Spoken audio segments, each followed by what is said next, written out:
집행정지 항고심 사건에 대해 오늘 서울고등법원 제7행정부가 각하와 일부 기각의 결정을 내렸습니다.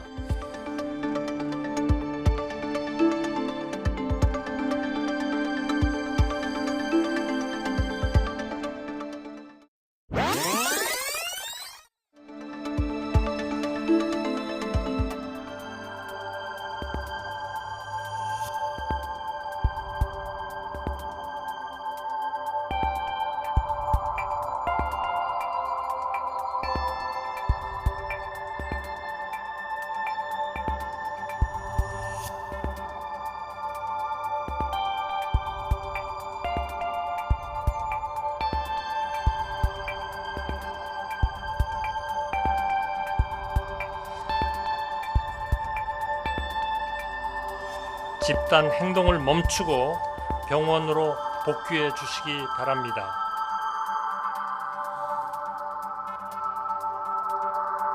의료계는 기존 입장과 달라질 것이 없다면서 대응책 마련에 나섰습니다. 전국인들 역시 병원으로 돌아오지 않겠다는 분위기가 우세한 것으로 전해졌습니다.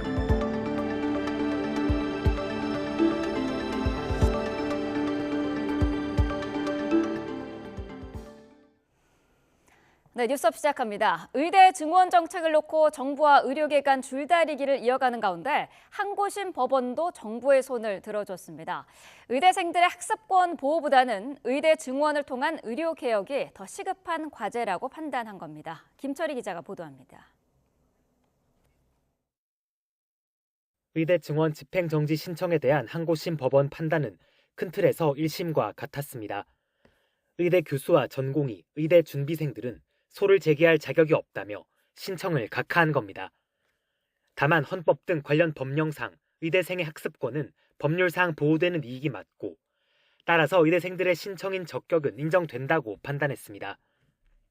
그러면서 거의 모든 의대가 2,000명이 당장 증원되면 현실적으로 정상 교육이 불가능하다고 호소하는 등 절차를 그대로 진행하면 의대생들에게 회복하기 어려운 손해가 발생할 수 있다고 인정했습니다. 재판부는 그러나 교육받을 권리보다 중요한 건 의료 개혁이라는 공공복리라며 인용 대신 기각을 선택했습니다. 당장 필요한 곳에 의사들이 적절히 공급되지 않아 필수 의료와 지역 의료가 상당한 어려움에 처해 있고 이를 해결하기 위한 전제로 의대 정원 증원이 필요하다는 것을 부정하기 어렵다는 겁니다. 그간 법원은 의대 교수와 학생은 의대 증원 처분의 당사자가 아니라며 집행정지 신청을 잇따라 각하해 왔습니다. 그런데 지난달 30일 항고심을 맡은 서울고등법원이 정부 측에 근거 자료를 요구하며 법원 결정 전까지 증원 결정을 미뤄달라는 취지로 요청하며 파문이 일었습니다. 결정 직후 재항고 의사를 밝힌 의료계는 대법원이 이번 달 안에 사건을 확정해 줄 것을 기대한다고 말했습니다. 다만 대법원 관계자는 기본적 절차에 들어가는 시간이 있는 만큼 빨라도 7월은 돼야 결론이 날 걸로 전망했습니다. YTN 김철입니다. 네, 반면 정부는 의대 증원과 의료 개혁에 큰 고비를 넘겼다고 평가했습니다. 이에 따라 내년도 의대 증원이 애초 정부의 계획대로 진행될 것으로 전망되는데 의대생들의 집단 유급 사태 등 넘어야 할 산은 여전합니다. 염혜연 기자입니다. 법원의 집행정지, 각하, 기각 소식에 정부는 즉각 환영 입장을 내놨습니다. 큰 고비를 넘었다고 평가하며 의료개혁은 반드시 가야만 하는 길임을 다시 한번 강조했습니다. 사법부의 현명한 판단에 깊이 감사드립니다. 아직 본안 소송이 남아 있습니다만 오늘 결정으로 정부가 추진해온 의대 증원과 의료 개혁이 큰 고비를 넘어설 수 있게 되었습니다. 이에 따라 내년도 의대 증원은 애초 정부의 계획대로 진행될 것으로 전망됩니다. 지난달 말 대학들은 정원을 1,500명 정도 늘린 의대 모집 계획을 한국대학교육협의회에 냈습니다. 법원의 요청으로 잠시 멈췄던 심의가 재개되면 이달 말 모집 요강을 발표할 수 있습니다. 의료계가 대법원에 재항고하겠다는 방침이지만 보름 안에 새로운 판결이 나오기는 쉽지 않을 전망입니다. 정부는 대학들이 의대 증원을 위한 학칙 개정에 속도를 내달라고 주문했습니다. 부산대와 제주대 등 학칙 개정이 부결된 일부 대학들도 총장이 재심의를 요청한 만큼 조만간 결론을 내릴 전망입니다. 정부는 또 수업 거부 중인 의대생들의 유급과 국가고시 응시 불가 사태가 빚어지지 않도록 부처 간에 협의하겠다고 밝혔습니다. 교육부는 우리 의대생들이 한 명도 피해받지 않고 한 명도 놓치지 않고 학업에 바로 복귀할 수 있도록 계속 노력을 할 거고요. 이번 판결이 또 그 좋은 계기가 되리라고 희망하고 있습니다. 정부는 원점 재검토는 있을 수 없다며 협의를 위해서는 의료계가 과학적인 안을 제시해야 한다고 거듭 강조했습니다. 법원의 판단으로 정부가 한 번 더 유리한 고지를 선점했지만 의정 갈등의 실타래를 풀기엔 여전히 녹록지 않은 상황입니다. YTN 염혜원입니다.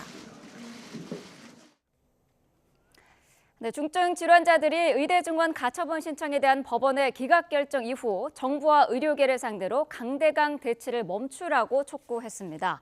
한국중증질환연합회는 의료계가 다시 항소를 준비한다는 발표에 환자들은 극도의 스트레스와 불안을 호소하고 있다며 정부와 의료계는 대치를 멈추고 환자들의 신음소리를 들어달라고 호소했습니다.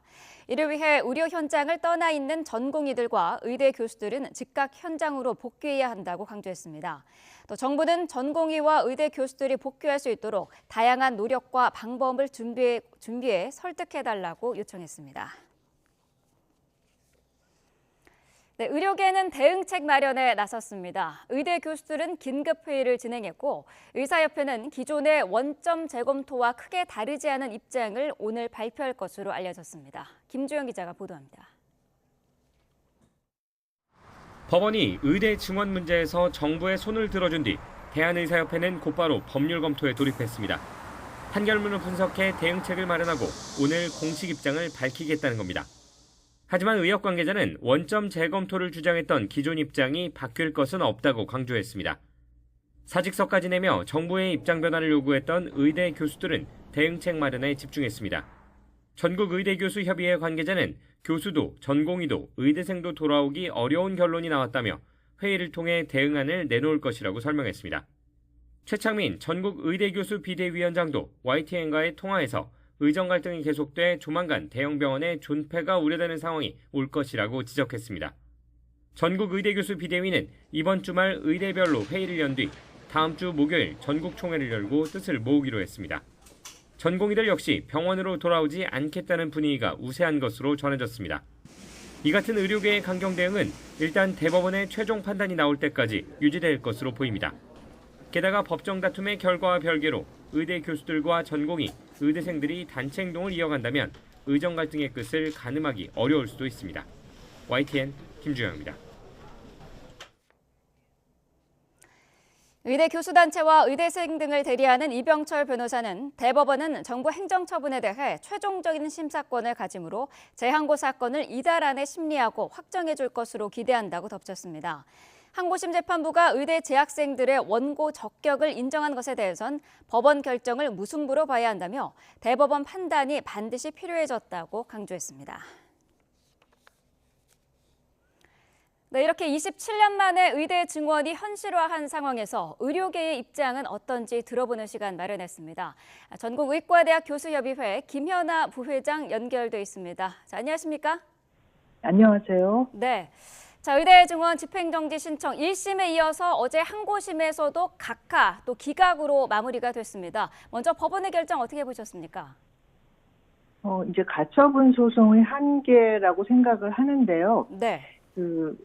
이 가처분이라는 건 어떤 행정 조치가 문제가 있을 때 본심 전에 일단 이것을 멈춰달라. 그렇지 않으면 피해가 너무 커지기 때문에 이것을 멈춰달라 하는 그런 소송입니다. 그럼 이제 정부에서는 어차피 이게 본 소송에서도 전혀 이길 가능성이 없는 것이기 때문에 가처분도 의미가 없다. 이제 이렇게 주장을 했고, 네. 의대 증원이 꼭 필요해서 필수 의료를 살려야 하는 꼭 필요한 것이기 때문에 이제 본심에서도 어차피 질 것이다. 이렇게 얘기를 했는데, 재판부에서는 그렇게 볼 건 아니라는 그런 말씀은 하셨어요. 그래서 우선 2,000명을 증원을 하는 실체적인 그런 문제, 그리고 이제 이 증원 과정에서 여러 번 합의는 고사하고 협의조차 전혀 없다가 2월 6일에 보건의료정책심의위원회에서 갑자기 1시간 내로 2,000명을 얘기하고 그냥 통과시켜버렸다는 거죠. 네. 그래서 이런 절차적인 문제들은 따져볼 부분이 있다. 이렇게 그 판결문에 적어주셨고요. 이제 저희는 사실 인용이 될 가능성이 많다고 생각하지는 않았습니다. 그런데 가장 중요한 거는 이번 재판은 저희가 그동안 이렇게 중요한 일을 진행하면서 정부는 어떤 자료도 여기에 대해서 공개를 한 적이 없거든요. 그런데 그 자료의 일부라도 이제 제출을 요구를 한 거고요. 굉장히 그 부실하게 자료를 제출했음에도 불구하고 거기서 굉장히 많은 문제들을 발견했기 때문에 이때 이루어졌던 그런 많은 일들에 대해서 자료를 볼 수 있었다는 게 저희에게는 굉장히 더 큰 의미라고 생각을 합니다. 네. 자, 의료계 입장에서 의미 있는 부분들도 짚어주셨는데 한국심 법원이 1심과 마찬가지로 의대 교수 그리고 전공의는 제3자라고 또 판단을 했습니다. 의대 증원 정책의 직접 대상자는 아니라고 똑같이 해석을 한 건데 이 부분은 어떻게 보시나요? 이제 전공의들은 사실 교육이 끝난 사람들이기 때문에 이렇게 갑자기 증원을 할 때 일어나는 교육의 질의 저하라든지 이런 문제에서는 사실 피해자성이 인정이 되지 않는다고 그렇게 보신 거고요. 네.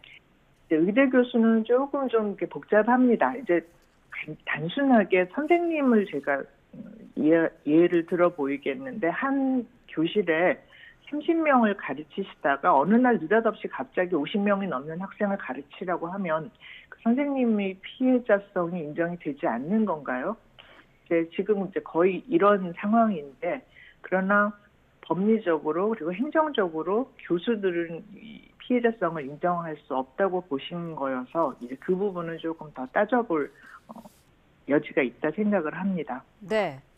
자, 1심과는 달랐던 부분도 있습니다. 의대생들 소송 자격이 있다고 봤습니다. 그러면서도 공공복리를 이유로 기각을 했는데 이 부분은 어떻게 보셨나요? 이제 의대생들이 이렇게 갑자기 증원해서 교육의 질이 저하될 때는 분명히 피해자성이 있다는 걸 인정을 하신 것이고요. 네. 공공복리라는 게 굉장히 좀 그게 다툴 부분이 많은 부분입니다. 이제 정부에서는 항상 지금 우리나라의 필수 의료의 이런 문제들이 모두 의사가 부족해서 생기는 문제다. 그러니까 이제 의사를 늘려야 한다. 이런 주장을 초지일관 이렇게 주장을 해왔고 네. 재판부에서도 인정하신 것이고 사실 우리 국민 정서도 저는 그렇다고는 이제 알고 있거든요. 근데 이거 단순하게 비는 아니고요. 한 나라의 공공복리라고 하면 아마 주거와 교육과 의료가 있을 겁니다. 그런데 우리나라는 뭐 주거 공공성 없어졌고 교육도 굉장히 심각한 문제가 있고 이제 의료 차례라고 보는데 저는 그 대한민국 의료가 세계 최고라고 하는 주장에 대해서도 동의하지는 않았거든요. 우리나라 의료는 굉장히 오랫동안 이제 관치의료라고 해서 정부가 하고 싶은 걸 다 할 수 있었습니다. 공공의료가 아니라 관치의료인데 최근 들어서 의료 자본하고 영합을 하면서 굉장히 변질된 형태로 지속이 되어 온 이런 문제가 있거든요. 그래서 한이 이렇게 지금 왜곡이 되어 있는 상황에서 의사 수를 많이 늘리게 되는 경우에 이 문제를 절대로 해결할 수 없다고 본 것이 이제 저희들의 주장인데 네. 이 부분은 굉장히 좀 받아들여지기가 어려웠던 것 같습니다. 근데 이거는 굉장히 좀 더 많은 자료들을 저희가 보충을 해서 다시 설득을 해야 하는 문제라고 생각을 합니다. 네. 자, 다시 설득을 해야 한다라고 말씀을 하셨습니다. 바로 네. 대법원에 재항고한다는 입장인데요. 대법원까지 가면은 일러도 7월은 돼야 결론이 날 거라는 전망이 많은데 입시 일정 등을 고려하면 물리적으로 시간이 너무 부족한 거 아닐까요? 사실 가처분 신청에 의미를 뒀던 것이 지금 시간이 지금 급하거든요. 학생들도 그러고 전공의도 그러고 이번 달 안으로 돌아와야 그나마 이제 봉합이 조금 되는 건데 이제 그럴 가능성이 희박해졌기 때문에 재항고가 사실 저에게는 어떤 이런 실질적인 의미는 없습니다. 네. 그럼에도 불구하고 이 증언 과정에서 드러났던 굉장히 그 많은 문제들이 있기 때문에 명분상으로 저희는 재항고를 할 수밖에 없고요. 학생들이나 전공의들은 사실 이 소송에 아무것도 기대를 하질 않고 있었는데 네.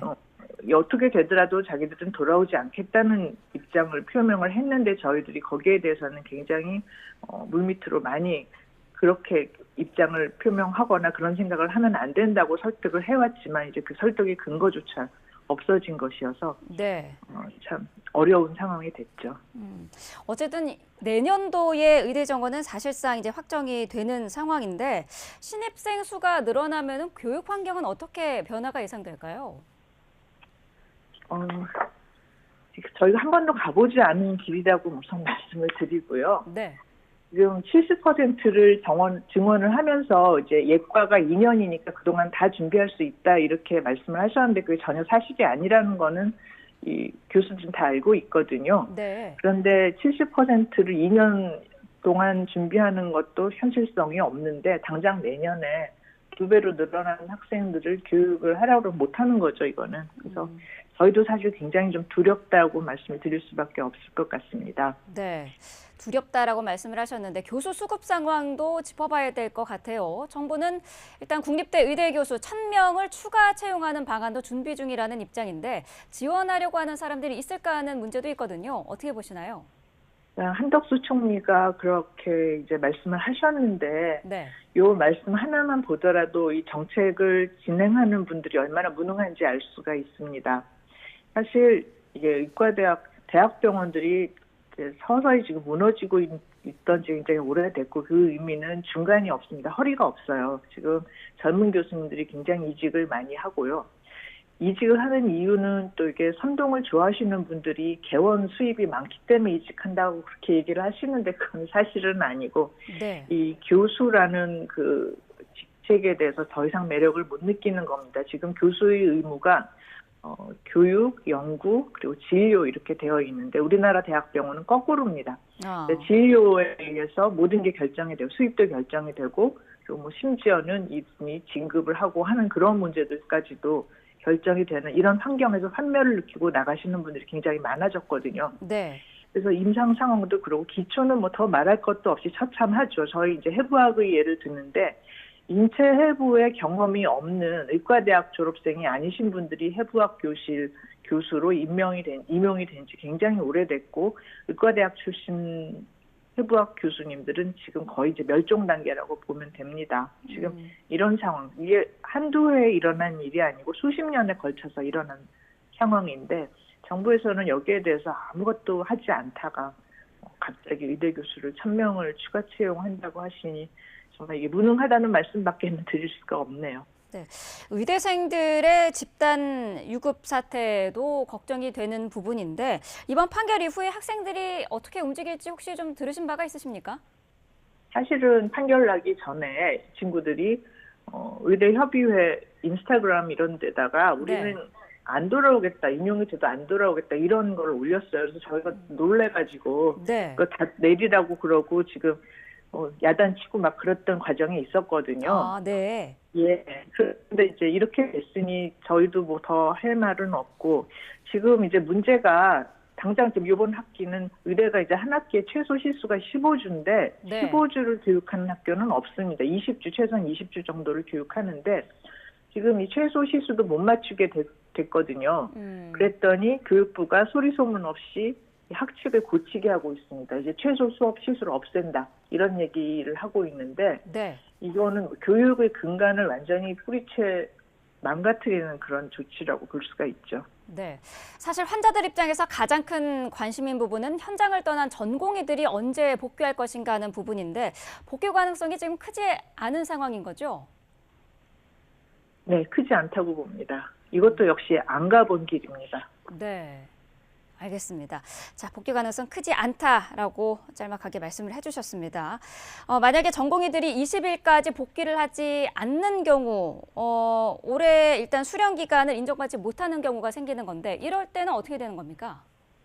우선 제가 2020년도에도 전의교협에서 이 파업 중재를 한 그런 역할을 했었고요. 네. 2020년하고 이번이 굉장히 다른 점이 그때는 정부에서 학생들이 언제까지 돌아와야 유급을 면하고 그리고 전공의도 언제까지 돌아와야지 이 차질이 없이 이 인력 흐름이 이루어지는지 이거 굉장히 면밀하게 얘기를 했었거든요. 네. 이번 정부는 그런 노력이 전혀 없습니다. 그래서 굉장히 지금 암울하게 보는 그런 이유고, 한 가지만 예를 들면 지금 우리나라 지역의료 붕괴 얘기하는데, 이 지역의료를 그동안 그 오랜 세월 동안 전공의들이 군대 복무하기 전에 공중보건의라는 그거를 선택을 할 수 있게 돼 있어요. 근데 군의관 아니면 공보의를 할 수 있는데, 우리나라 지역의료는 이 공보의들이 다 떠넘겨져서 그렇게 운영이 됐었습니다. 네. 근데 이제 공보의가 점점 줄어들었어요. 여학생들이 많아지고, 그리고 이제 의전원이 생기면서 공보의가 점점 줄어들었는데, 그러면 그게 뭐 한두 해가 아니거든요. 몇십 년 동안 그렇게 된 건데, 그러면은 그 사이에 이 지역 의료를 공보의 대신에 맡을 사람들을 뽑고 그런 제도를 만들어야 했었는데 아무것도 안 하고, 지금 이제 와서 지역 의료가 어려우니까 의사를 늘려야 한다 이렇게 얘기를 하는데, 지금 의사를 언제 10년을 늘릴지는 모르겠으나 당장 내년도에 공보의 없어지면 지역 의료가 그대로 이제 붕괴되는 거거든요. 네. 이런 문제들 왜 이렇게 하시는지 정말 이해를 할 수가 없습니다. 또 다른 의대 교수 단체죠. 전국의과대학 비대위 같은 경우에는 의대 증원이 확정되면 일주일 휴진도 하겠다라고 지금 밝힌 상태입니다. 일주일 휴진은 사실 매회 1회 휴진과는 좀 차원이 다른 상황인데, 환자들의 진료 일정에 굉장한 차질이 불가피해지는 것 아닌가 우려가 높거든요. 어떻게 보십니까?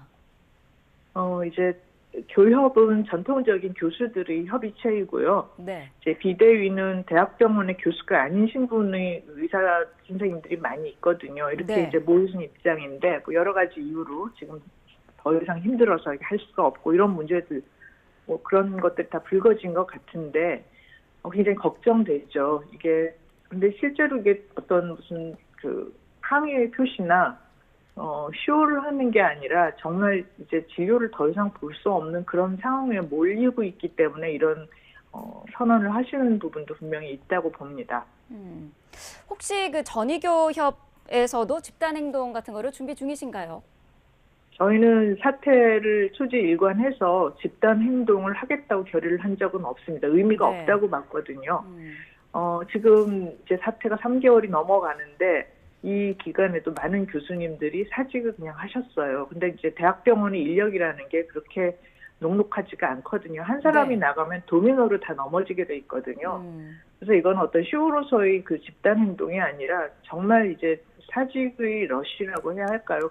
그런 일이 일어날 것도 굉장히 두렵습니다. 저희는 이제 교수님들한테 각자 도생하시고 안전하게 진료하시라는 말밖에는 드릴 말씀이 지금 없더라고요. 네. 자, 여론조사 결과 의대 증원이 필요하다라는 국민 여론이 사실 높은 상태고요. 특히 의사들이 병원을 떠나는 현상을 이해하지 못하겠다라는 환자분들이 많은 게 사실입니다. 환자분들께 또 국민들에게 어떤 이야기를 마지막으로 좀 하고 싶으신가요? 우선 이런 대혼란 그리고 잘못된 정책을 이렇게 방치하게 돼서 이런 지경에까지 된 것에 대해서는 환자분들에게 사과와 위로를 같이 드리고 싶습니다.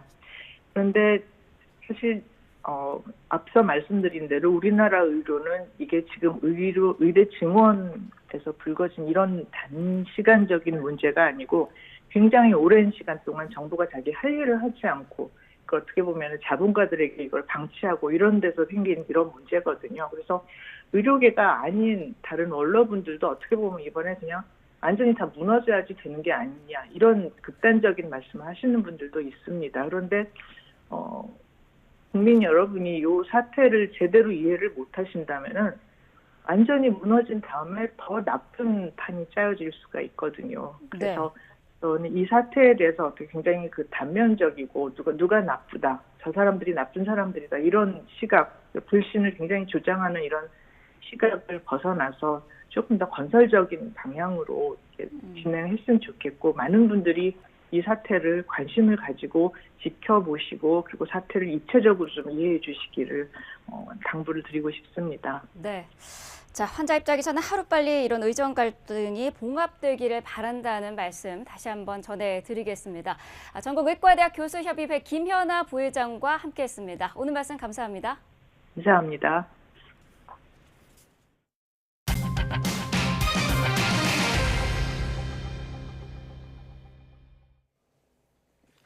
오늘 국회에서는 오동훈 고위공직자 범죄수사처장 후보자 인사청문회가 열립니다. 이번 청문회에선 공수처가 수사하는 해병대원 순직 사건 수사 외압 의혹과 이에 관한 오 후보자의 입장이 쟁점이 될 것으로 보입니다. 이 밖에 오 후보자가 배우자를 법무법인 운전기사로 채용해 급여를 받게 하거나 딸이 20살 때 어머니 소유 땅을 4억여 원에 매입하는 등 편법 탈세 의혹을 둘러싼 도덕성 논란이 예상됩니다. 법무부가 지난 13일 검찰 고위직 인사를 단행한 뒤 차장, 부장검사 등 중간 간부들 후속 인사에도 속도를 내고 있습니다. 법무부는 차장검사 승진 대상인 사법연수원 34기 검사들에게 인사검증 자료를 요구한 것으로 전해졌습니다. 또 부장과 부부장 검사들에게도 오늘 오후까지 근무 희망지를 내부망에 입력하라고 공지했습니다. 이에 따라 인사 대상자들은 이르면 다음 주에 발표돼 오는 27일 부임할 가능성이 유력합니다. 정치권에선 검찰 간부 물갈이 인사를 둘러싼 공방이 여전합니다. 국민의힘 내에서도 오해를 살 수 있다며 우려 섞인 목소리가 나오는 가운데 민주당은 이번 인사를 특검 불가피론의 명분으로 삼는 분위기입니다. 강민경 기자입니다. 국민의힘은 최근 김건희 여사 명품 가방 의혹을 수사하는 검찰 지휘부가 대부분 교체된 인사에 말을 아끼고 있습니다. 특히 황우여 비상대책위원장은 당내 의견이 엇갈리고 평가하기도 어렵다며 즉답을 피했습니다. 그 부분은 검찰 인사에 대해서는 당에서 어떤 입장을 내는 것은 맞지 않는 것 같습니다. 이번 인사가 제 식구 감싸기로 받아들여질 가능성을 우려하는 기류도 감지됩니다. 굳이 이 시점에 물갈이 인사를 해야 했느냐 목소리가 나오는 이유입니다. 오얏나무 에서는 갓근도 고쳐 매지 마라 이런 말이 있는데 네. 국민들께서 오해할 수 있으신 그런 일들을 하지 않았으면 좋겠다 그런 생각이었는데 그런 예. 점이 좀 아쉽고요. 민주당은 이번 인사가 김건희 여사 의혹에 대한 노골적인 봐주기라고 날을 세웠습니다. 윤석열 정권이 검찰 요새로 들어가고 있다는 겁니다. 수사 지휘 라인이 사라진 것 아닙니까? 영부인을 수사하는 일인데 지휘부의 결심이 없이 일선 검사들이 어떻게 수사하겠습니까? 당연히 수사의 차질이 빚어지죠. 정부가 임기 5개월 남은 이원석 검찰총장을 패싱했다는 주장도 빼놓지 않았습니다. 허수아비 총장을 만들고 친정체제를 구축해서 김건희 여사만 보호하면 된다는 생각입니까? 참으로 한심하고 어이없는 정권입니다. 민주당은 김 여사 관련 의혹을 제대로 규명하겠다며 특검을 관철하겠다고 벼르고 있습니다. 반면 국민의힘은 정부 여당을 향한 정쟁용 특검만큼은 반드시 차단하겠다고 맞서고 있습니다. 곧 임기가 시작되는 22대 국회는 시작부터 김 여사 특검을 둘러싼 치열한 기싸움이 예상됩니다. YTN 강민경입니다. 명품 가방 수수 논란 뒤 비공개 행보를 이어온 김건희 여사가 어제 캄보디아와의 정상외교 무대의 모습을 나타냈습니다. 5달 만에 공개 행보인데 아직 관련 의혹을 둘러싼 검찰 수사가 진행 중인 만큼 부담은 여전한 것으로 보입니다. 권남기 기자입니다. 윤석열 대통령은 캄보디아 정상으로 10년 만에 방한한 훈만의 총리와의 회담에서 지난 1997년 재수교 뒤 27년간 확대된 양국의 비약적인 관계 발전을 강조했습니다. 양국 간 교역은 20배 증가했고 한국은 캄보디아의 제2위 투자국이 되었습니다. 만해 총리는 이에 화답해 지난 2022년 윤 대통령의 캄보디아 방문 당시 김건희 여사가 심장 질환을 앓던 아이를 찾고 수술을 지원한 일을 주요한 교류 사례로 꼽았습니다.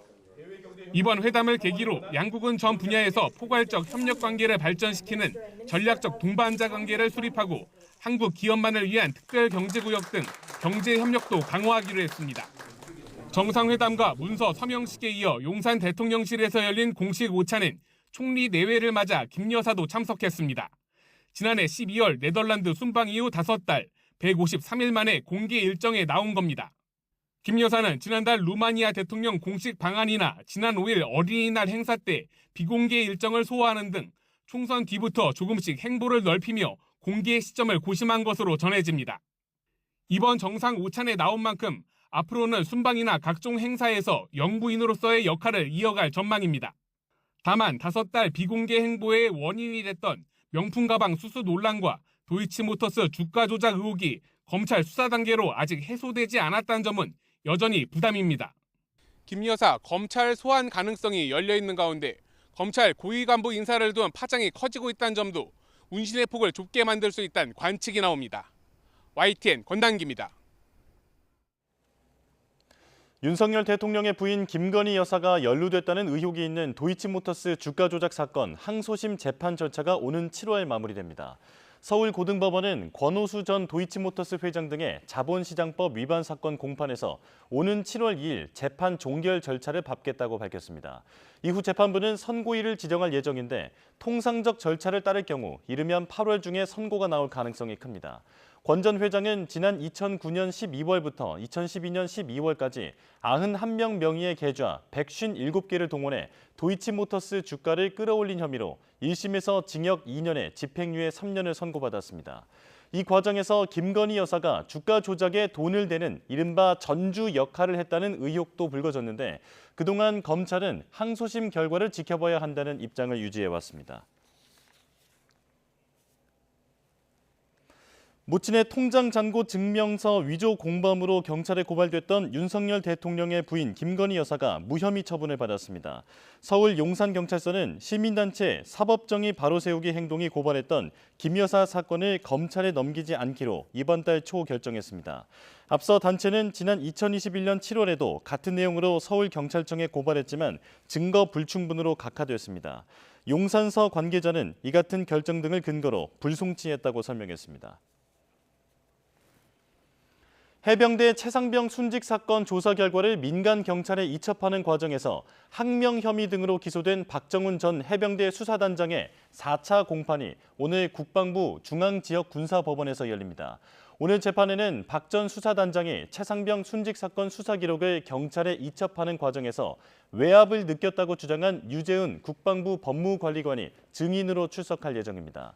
유 법무관리관은 그러나 지난해 8월 군 검찰 조사에서 민간 경찰에 예단을 줄 필요 없이 혐의자나 혐의를 특정하지 않고 사건 기록 일체를 넘기는 방법도 있음을 설명했다며 외압 의혹을 부인해왔습니다.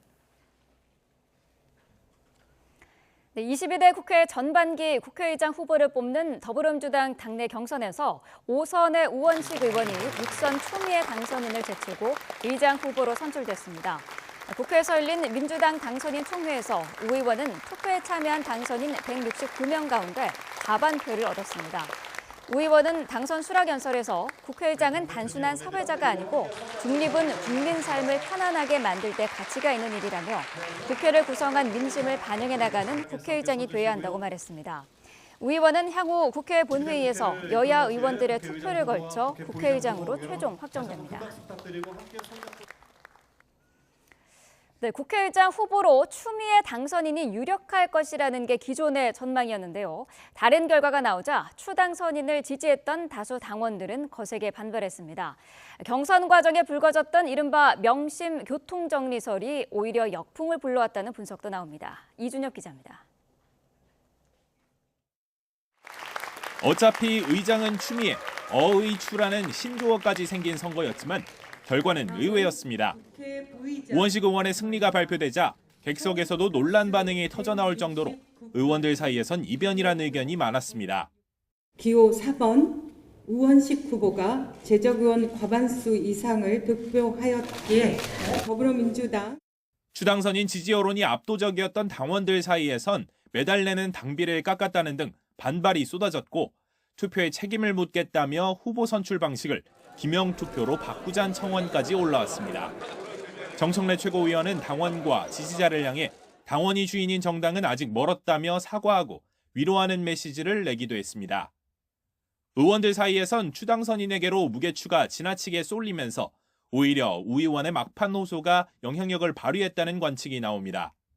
특히 추 당선인과 조정식 의원의 단일화, 정성호 의원 사퇴 배경에 명심이 작용했다는 교통정리설까지 나오며 역풍이 불었다는 분석도 적지 않습니다. 이재명 대표님과의 연관성을 부각시키는 게 두 분에게 도움이 됐을 것이냐. 왜냐하면 지금 이제 계란을 다 한 바구니에 담아버린 형국이 돼버렸거든요. 다만 경선 결과가 이재명 대표의 리더십에 흠집을 냈다는 시선은 대체적으로 선을 긋습니다. 우 의원 역시 친명계로 꼽히는 데다 선거 기간 내내 탈중립을 강조해온 만큼 이번 표심이 이 대표 체제에 대한 반감과는 거리가 있다는 겁니다. 민심에 맞지 않게 흘러간다면 국회의 대표로서 국회법에서 규정하는 의장의 권한을 최대한 살려나가는 것도 한편 함께하도록 하겠습니다. 여당은 선거 과정에서의 명심 경쟁을 지적하며 축하와 동시에 우려의 목소리를 냈습니다.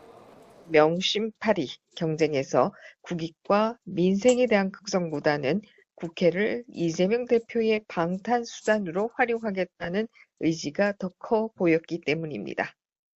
당내에선 선거 결과와 무관하게 거대 야당의 입법 드라이브에는 더욱 힘이 실릴 것이라는 분석이 여전히 지배적입니다.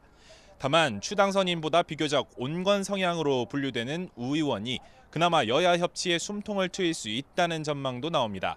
YTN 이준엽입니다. 네, 더불어민주당 이재명 대표는 휴가를 마치고 복귀했습니다. 최근 당내 확산하는 대표 연임론은 아직 깊이 생각할 때가 아니라는 뜻을 밝혔는데 당 일각에서는 황제를 모시는 당이냐는 비난도 터져나왔습니다. 나혜인 기자입니다. 일주일 만에 국회로 돌아온 이재명 대표가 자신의 연임론에 또 한 번 입장을 유보했습니다. 당선인 총회에 참석해 차기 국회의장 경선 결과를 지켜본 뒤 지금 연임 여부를 논하는 건 시기상조란 뜻을 밝힌 겁니다. 아직 임기가 약 4달 가까이 남았기 때문에 아직은 그걸 깊이 생각할 단계는 아닌 것 같습니다. 이 대표 측 인사는 YTN과 통화에서 당권보단 해병대원 특검법을 비롯해 당장 해결해야 할 입법 현안이 더 시급하다고 발언 배경을 설명했습니다. 총선 압승 이후 이 대표 연임을 바라는 당원들의 요구는 커지고 있습니다. 당내 주류 의원들 사이에선 이미 연임론이 대세인 분위기입니다. 과분한 성원으로 큰 의석을 갖게 되었는데 이 큰 의석을 지휘해 나가려면 리더십이 확인된 이재명 대표가 연임하는 것이 당연하고. 하지만 일각에선 이 대표 1급 체제를 우려하는 목소리도 흘러나오고 있습니다. 당권에 도전하기 전에 강성 지지층 눈치부터 살펴야 하는 분위기를 강하게 규탄하는 당 원로의 비판도 터져나왔습니다. 자유당 때 이승만 나 이제 안 한다고 한다고 겁 없이 누가 대통령 나오겠다고 했겠어요. 지금 그런 분위기 같던데 내가 보니까 거의 황제를 모시고 있는 당 같잖아. 특히 박찬대 의원이 단독 출마한 원내대표 선거와 일부 후보가 중도 사퇴한 국회의장 경선을 거치면서 당내 민주주의가 실종됐다는 지적이 적지 않습니다. 정치를 좀 국민들이 생각하는 상식선에서 해야지 매끄럽지 못하게 한 것은 우리 민주당이 반성할 문제다. 우원식 의원이 국회의장 후보로 선출되며 이변이 연출됐다는 평가가 나오는데 이재명 대표 연임론에도 변수가 될 수 있다는 관측도 조심스레 제기됩니다. YTN 나인입니다. 네, 국민의힘에서는 한동훈 전 비대위원장의 전당대회 등판설에 갑론을박이 이어지고 있습니다. 한 전 위원장의 측근으로 꼽히는 인사의 입에서 민심이 원하면 등판할 수도 있다는 언급이 나왔는데 총선 책임론을 부각하는 반대 의견도 만만치가 않습니다. 임성재 기자가 보도합니다. 한동훈 체제에서 사무총장을 지낸 장동혁 의원은 민심이 부를 때 거부할 수 없는 게 정치라며 한 전 위원장의 당대표 출마 가능성을 열어뒀습니다. 한동훈 위원장이 앞으로 나아가게 하는 것도 저는 민심이고요. 또 잠시 멈추게 하는 것도 아니면 또 다시 나아가게 하는 것도 저는 민심이라고 생각합니다. 총선 당시 여당이 내세운 2조 심판론이 패인이란 지적엔 결과론적 해석이라며 한 전 위원장 책임론을 반박했습니다. 물론 한동훈 등판설에 불편한 기색을 숨기지 않는 인사들도 적지 않습니다. 연일 한동훈 저격 발언을 쏟아내는 홍준표 대구시장은 총선을 말아먹은 인물에게 기대겠다는 당이 미래가 있겠느냐고 날을 세웠습니다. 총선 참패에 책임을 지고 물러난 인사가 곧바로 당권 도전에 나서는 건 비상식적이란 시각입니다.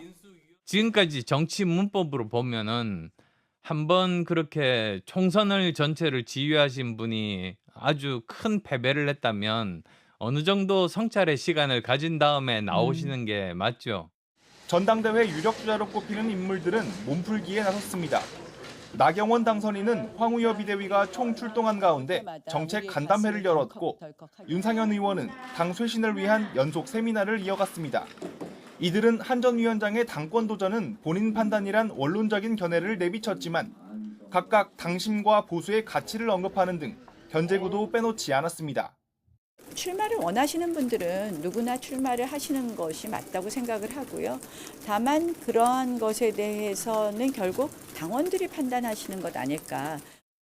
정치하는 건 자유의지에 의한 거죠. 그러나 어떤 이재명의 민당하고 다른 점이 있다면 우리는 책임지는 보수, 책임을 질 줄 아는 그런 정당이었으면 하는 바람인데 무성한 출마설 속에서도 한동훈 전 위원장은 침묵을 이어가고 있습니다. 공공장소 목격담도 의도적인 것 아니냐는 분석이 나오는데 전당대회 시점과 방식이 결정되면 한 전 위원장이 입장을 밝힐 거란 관측도 제기됩니다. YTN 임성재입니다. 네, 지금 시각 오전 8시 32분 지나고 있습니다. 오늘 날씨 어떨지 뉴스업 날씨 스튜디오 연결해서 알아보겠습니다. 윤수빈 캐스터. 행복한 금요일 아침 날씨 앤 키워드입니다. 먼저 오늘의 키워드부터 함께 살펴보시죠. 한강 피크닉과 반소매입니다. 요즘 휴일마다 날씨가 좋지 않아서 많이 아쉬우셨죠? 이번 주말과 휴일에는 드디어 마음 놓고 야외 활동할 수 있겠습니다. 전국이 대체로 화창하겠고 공기도 깨끗할 것으로 보입니다. 나들이 하기 참 좋은 날씨니까요. 모처럼 가족 혹은 연인과 함께 한강에서 여유로운 피크닉을 즐겨보시는 것도 좋겠습니다. 하지만 한 가지 큰 일교차는 유의해 주셔야 합니다. 이번 주말 동안 초여름 더위가 나타나면서 한낮에는 반소매 차림도 어색하지 않겠는데요. 하지만 아침 저녁으로는 여전히 서늘함이 감돕니다. 장시간 야외 활동하실 분들은 가벼운 외투도 챙겨 나오시기 바랍니다. 다음은 오늘 서울의 시간대별 날씨 알아보겠습니다. 오늘 서울의 아침 기온은 10.8도로 어제만큼은 아니지만 여전히 서늘했는데요. 한낮 시간에는 25도까지 오르면서 다소 덥게도 느껴질 수 있겠습니다. 하지만 퇴근길 무렵부터 다시 기온이 내려가기 시작하겠고 밤에는 20도를 밑돌겠습니다. 오늘은 대체로 맑고 파란 하늘이 함께하겠습니다. 다만 낮 동안에는 전국적으로 자외선이 무척 강하겠고요. 오존 농도까지 짙게 나타나겠습니다. 자외선 차단뿐만 아니라 호흡기 건강 관리에도 신경 써주셔야겠습니다. 오늘 낮 기온은 어제보다 4에서 6도가량 높겠습니다. 대전 26도, 전주 27도, 대구는 28도까지 오르겠습니다. 이번 주말 동안에도 대체로 맑은 날씨가 이어지겠고 기온도 오름세를 보이겠습니다. 주말인 내일 서울 한낮 기온은 26도, 휴일에는 28도까지 오르겠고요. 특히 남부지방은 30도 안팎의 한여름 더위가 나타날 전망입니다. 즐거운 주말 보내세요. 지금까지 날씨 앤 키워드의 윤수빈이었습니다.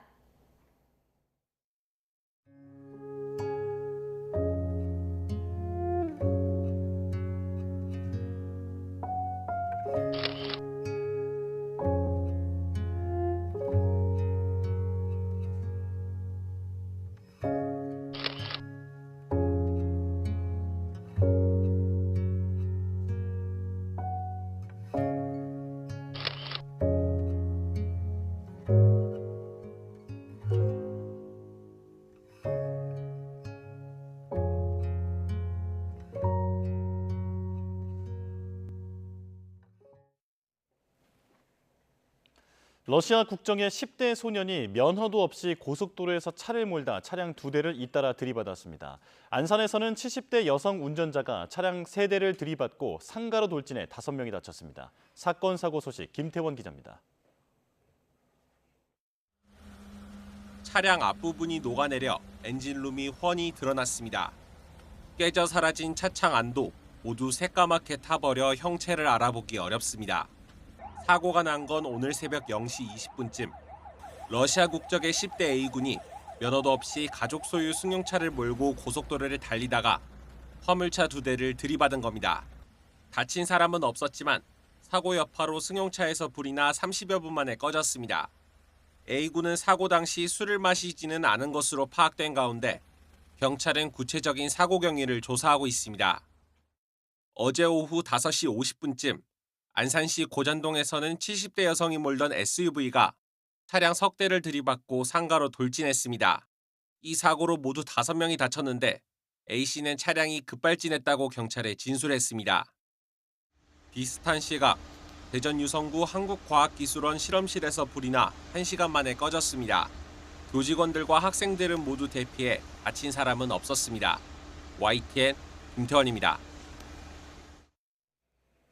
뺑소니 의혹을 받는 트로트 가수 김호중 씨에 대해 경찰이 소속사와 자택 등에서 자료 확보를 위한 압수수색에 나섰습니다.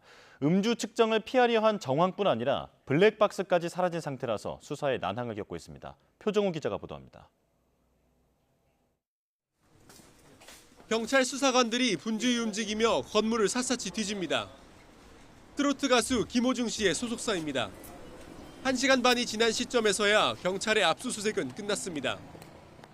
어디 사무실 위주로 좀 보셨는지, 과장님 어떤 증거물도 보고 있는지 한 말씀만 부탁드리겠습니다. 경찰은 김 씨가 유흥주점에서 술을 마신 뒤 뺑소니 사고를 냈을 것으로 보고 증거 확보에 주력하고 있습니다. 범죄를 입증할 블랙박스 메모리 카드도 김 씨 차량에서 사라진 상황으로 경찰은 김 씨의 매니저가 없앴다는 진술을 바탕으로 사실관계를 확인하고 있습니다. 경찰은 이번 강제 수사를 통해 김 씨가 소속사와 함께 증거인멸을 지시한 건 아닌지 확인할 예정입니다. 무엇보다 사고가 발생한 바로 다음 날 새벽엔 김 씨가 음주 측정을 피하려 한 정황까지 드러났습니다. 김 씨의 옷을 입은 또 다른 매니저가 경찰서를 찾아 거짓 자수했기 때문인데 당시 경찰은 김 씨가 사고 차량의 소유주인 걸 파악하고 출석을 요구했습니다. 하지만 연락이 닿지 않았고 김 씨 집으로 수사관들을 보냈지만 만날 수 없었습니다. 김 씨는 사고가 발생한 지 2시간 반쯤이 지난 시점에 이미 사고 현장에서 사라진 상태였습니다.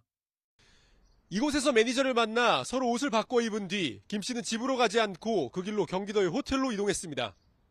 김 씨의 소속사는 김 씨가 전혀 술을 마시지 않은 상태였다며 사고 당시 공황 증세가 와 현장을 떠난 거라고 주장하고 있습니다. 김 씨의 접촉사고로 부상을 입은 택시기사는 병원에서 치료를 받고 있고 김 씨는 도주치상 혐의로 입건된 상황입니다.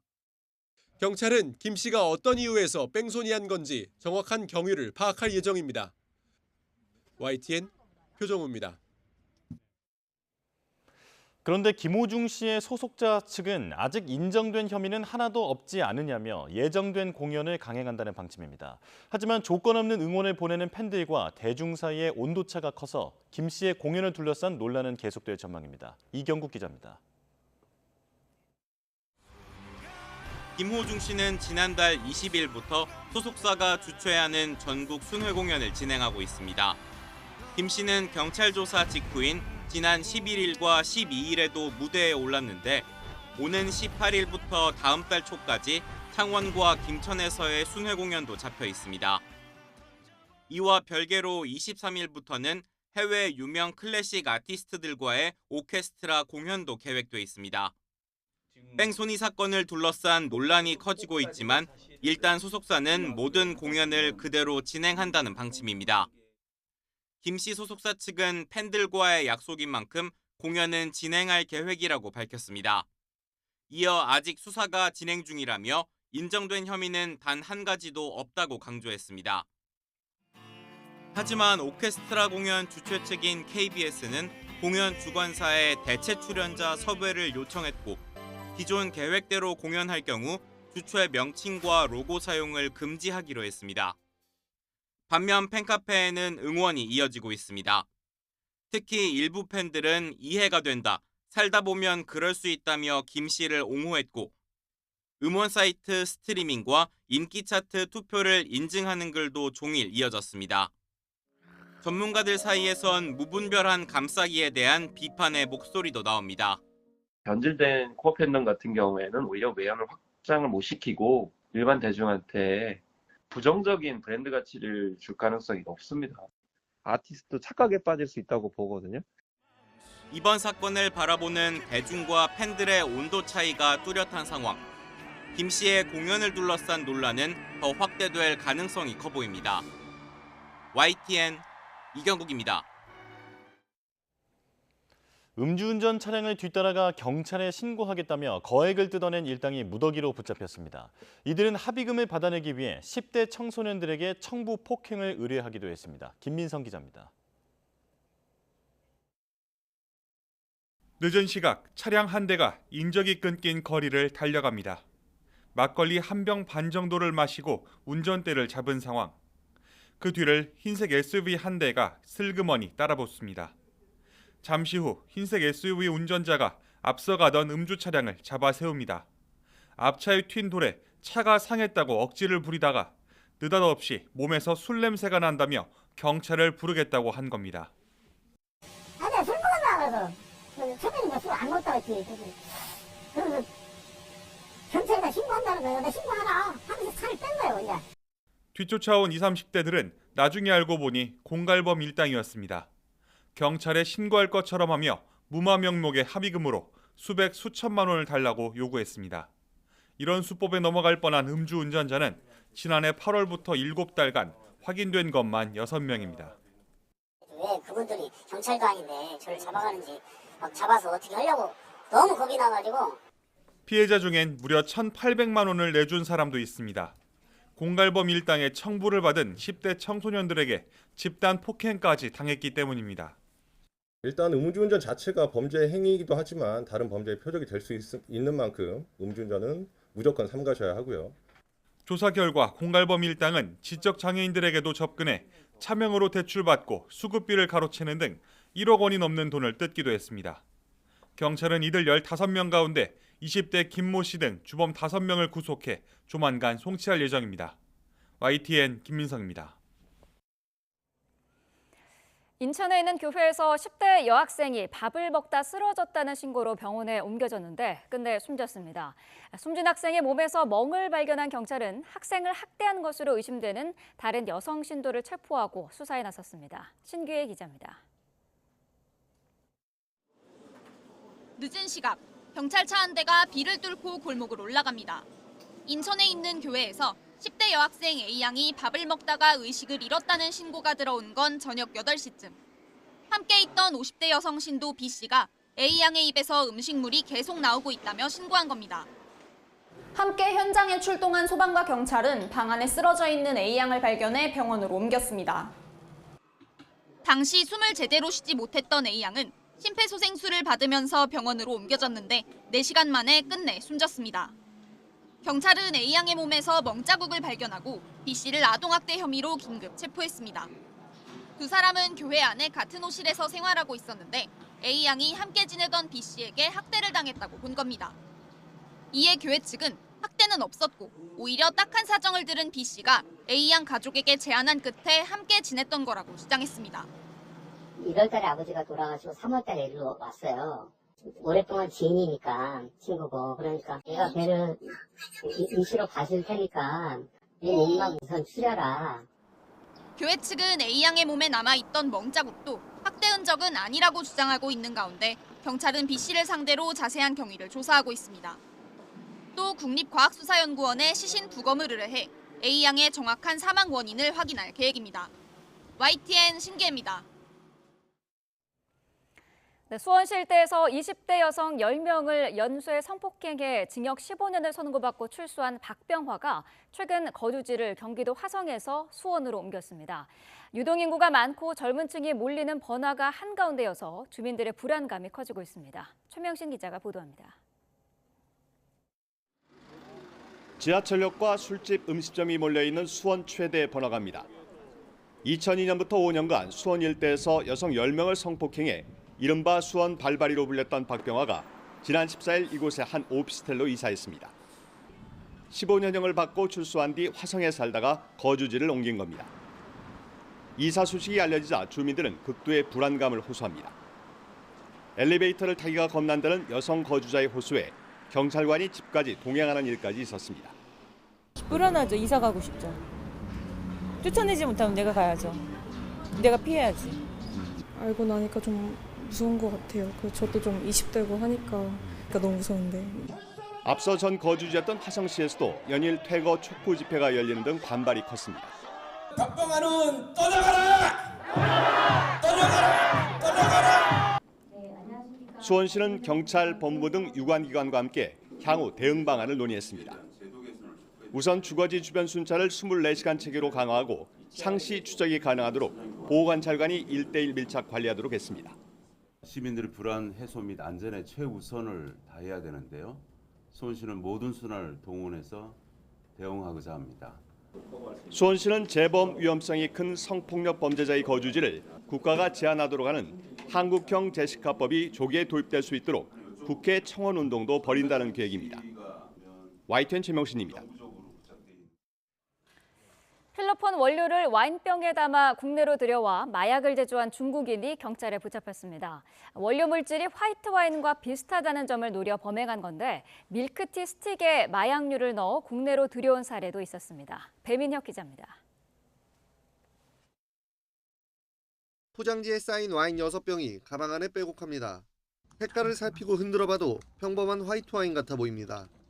하지만 이 액체, 와인이 아닌 필로폰 액체 원료입니다. 원료를 가공해 필로폰을 제조한 건 20대 남성 중국인 A씨. 마약 제조는 인천의 한 호텔에서 이뤄졌고 경찰은 이를 유통하려던 A씨를 지난달 붙잡아 구속했습니다.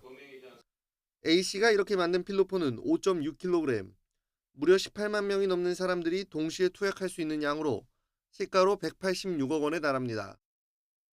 시중에 판매되는 와인병입니다. 이들 일당은 이런 와인병에 필로폰 액체 원료를 담아서 들여왔는데 원료 색깔과 점성이 화이트 와인과 비슷해 구분하기 어렵다는 점을 노렸습니다. 또 환각을 일으키는 약물을 식료품으로 위장해 들여와 유통하려던 40대 남성 B씨도 경찰에 구속됐습니다. B씨는 밀크티 스틱과 중국 술병에 약물을 숨겨 들여왔는데 얼핏 봐선 실제 제품과 분간이 안 됩니다. 두 사건 모두 마약류가 식료품처럼 위장돼 국내로 들어온 건데 경찰은 특히 A씨가 원료를 들여와 간단하게 완제품을 제조했다는 사실에 주목했습니다. 제조가 어려운데 아주 간단한 공정으로 최종 완성본이 이번에 이렇게 제조가 됐기 때문에 우려가 되는 거죠. 이와 함께 경찰은 A씨에게 원료가 된 와인병을 전달한 공범과 B씨에게 위장된 약품을 전달한 공범을 인터폴에 적색 수배했습니다. YTN 배민혁입니다. 네, 재판을 앞두고 법원 앞에서 생방송하던 유튜버를 흉기로 찔러 살해한 50대가 보복 살인 혐의로 검찰에 넘겨졌습니다. 피해자는 가해자의 처벌을 원한다는 내용이 적힌 문서를 지녔던 것으로 조사됐는데 재판에서 불리한 진술을 막으려고 한 범죄로 보인다는 게 경찰의 판단입니다. 차상한 기자입니다. 모자와 마스크로 얼굴을 가린 남성이 경찰서 밖으로 나옵니다. 지난 9일 부산 법원 종합청사 앞에서 유튜브 생방송하던 50대 피해자를 살해한 50대 A씨입니다. 피해자에게 미안한 마음 없습니까? 사회에 무리 일으켜 죄송합니다. 언제부터 범행 계획했습니까? 계획하지 않았습니다. 경찰은 A씨에게 적용했던 살인 혐의 대신 특정범죄 가중처벌법상 보복살인 혐의를 적용해 사건을 검찰에 넘겼습니다. 범행 당일 상해 사건의 피고인으로 재판 출석을 앞둔 A씨가 해당 사건의 피해자 B씨가 법정에서 불리한 진술이나 행동을 할 거라고 예상해 저지른 보복 범죄라는 겁니다. 살인죄는 사형이나 무기징역 또는 5년 이상의 징역형이 선고되지만 보복 살인죄는 징역형이 10년 이상으로 더 무거운 처벌이 이루어집니다. B씨는 습격당할 당시 A씨의 처벌을 원한다는 내용이 담긴 A4 용지 3장 분량의 문서를 지녔던 거로 확인됐습니다. B씨는 자신의 유튜브 방송에서 A씨 재판에 찾아가겠다고 예고한 뒤 다음 날 재판이 예정된 법원 앞에서 흉기에 찔려 숨졌습니다. 경찰은 A씨가 흉기를 미리 준비하고 범행에 쓸 차량도 빌린 점으로 미뤄 계획적인 범행이라고 결론냈습니다. YTN 차상입니다. 5월 17일 뉴스업 주요 일정 정리합니다. 오늘 국회에서 오동훈 고위공직자 범죄수사처장 후보자 인사청문회가 열립니다. 공수처가 수사하는 해병대원 순직 사건 수사 외압 의혹에 대한 입장과 이른바 아빠 찬스, 남편 찬스를 둘러싼 도덕성이 쟁점이 될 것으로 보입니다.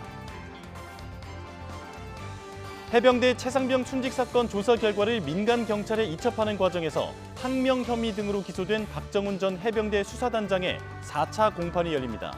오늘 재판에는 박 전 수사단장이 최상병 순직 사건 수사 기록을 경찰에 이첩하는 과정에서 외압을 느꼈다고 주장한 유재은 국방부 법무관리관이 증인으로 출석할 예정입니다. 기획재정부가 5월 경제 동향을 발표합니다. 최근 물가와 경기 회복 흐름까지 현재 우리 경제에 대한 전반적인 진단을 내놓습니다. 한진그룹 총수 일가가 140억 원에 달하는 증여세를 취소해달라며 낸 소송의 항소심 결과가 오늘 나옵니다. 1심 법원은 총수 일가의 패소로 판단했는데 결과가 뒤집힐지 주목됩니다. 모 회사 하이브의 임시 주주총회 소집을 막기 위해 민희진 어도어 대표가 낸 의결권 행사 금지 가처분 첫 신문 기일이 열립니다. 민 대표는 소속 가수 뉴진스의 컴백 일정으로 법원에는 나오지 않을 예정입니다. 뉴스업 주요 일정이었습니다. 이틀 일정으로 푸틴 러시아 대통령이 중국을 국빈 방문 중입니다. 어제 손을 서로 맞잡은 시진핑 중국 국가주석과 푸틴 러시아 대통령은 한국과 미국을 향해 북한에 대한 위협을 멈춰야 한다고 한 목소리를 냈는데요. 미국은 중국이 양손에 떡을 줄 수는 없다며 러시아와 서방 세계 중 하나를 골라야 한다고 경고했습니다. 워싱턴 권중기 특파원입니다. 시진핑 중국 국가주석과 푸틴 러시아 대통령은 회담을 마친 뒤 공동 성명을 내고 미국과 동맹국이 북한을 위협하고 있다고 비판했습니다. 이번 정상회담을 앞두고 미국은 중러 두 나라가 북한을 자제시켜야 한다고 촉구했지만 두 정상은 되레 영내 긴장을 미국 탓으로 돌린 겁니다. 공동 성명문에는 미국과 동맹국의 군사적 위협으로 한반도 긴장을 격화하는 데 반대한다며 바뀌어야 하는 건 미국이라고 명시했습니다. 미국은 공동 성명문에 직접 대응하지 않으면서 기존 입장을 되풀이했습니다. 중러가 여러 경로를 통해 북한 도발을 돕고 있다는 사실을 알고 있다며 안보리 무대에서 북한 편을 드는 것도 그 일환이라고 지적했습니다. Russia and the PRC have the capabilities and the channels and the relationships with the DPRK to do that directly through their own bilateral relationship, but also through multilateral fora like the Security Council as well. 중국 시진핑 주석을 향해서는 양손에 떡을 쥘 수 없다고 말했습니다. 러시아와 협력을 강화하면서 동시에 서방 국가와 관계 개선을 바라선 안 된다고 경고한 겁니다. Stronger, deepened relationships with Europe and other countries while simultaneously continuing to fuel the biggest threat to European security. People's Republic of China cannot have its cake and eat it too. 이런 가운데 미국 재무부는 러시아가 북한산 탄도미사일 40발 이상을 우크라이나 전쟁에 사용했다며 러시아인 2명과 기업 3곳을 추가로 제재했습니다. 미국 정부는 북한과 무기 거래가 유엔 안보리 위반이라는 점을 거듭 강조하면서 북러 간 파트너십에 맞서기 위한 모든 조치를 다하겠다고 밝혔습니다. 워싱턴에서 YTN 권중기입니다. 네, 전해드린 것처럼 푸틴 러시아 대통령이 중국을 방문해 시진핑 중국 국가주석을 만났습니다. 미국으로부터 관세 압박을 받는 중국과 우크라 전쟁 등으로 미국을 비롯해 서방 제재를 받고 있는 러시아가 밀착을 더 키워가고 있는데요. 박원곤 이화여대 북한학과 교수 화상으로 연결해 자세한 얘기 나눠보겠습니다. 교수님 나와 계십니까? 네, 안녕하세요. 네, 푸틴 러시아 대통령이 5기 집권 이후 첫 해외 일정으로 중국을 선택했습니다. 이번 만남 어떤 의미를 가지는지부터 정리해 주시죠. 그렇습니다. 집권 5기가 시작된 지 9일 만에 중국을 찾은 것이죠.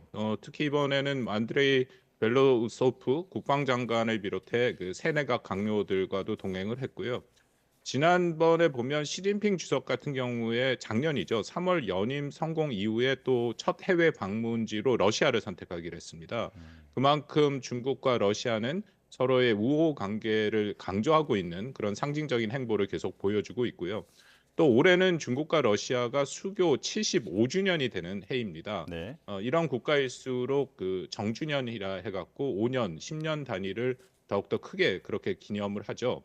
이번에도 보면 그 시진핑 주석이 그 모두 발언을 통해서 중국은 언제나 러시아와 좋은 이웃, 친구, 동반자가 될 용의가 있다라고 하면서 최대한 우호적인 관계를 연출하는 그런 모습을 보이고 있습니다. 네. 자, 어제 공동 성명이 나오기도 했는데 두 정상 간의 만남, 이번에도 역시 미국에 대항해서 협력하자는 의지를 다졌죠.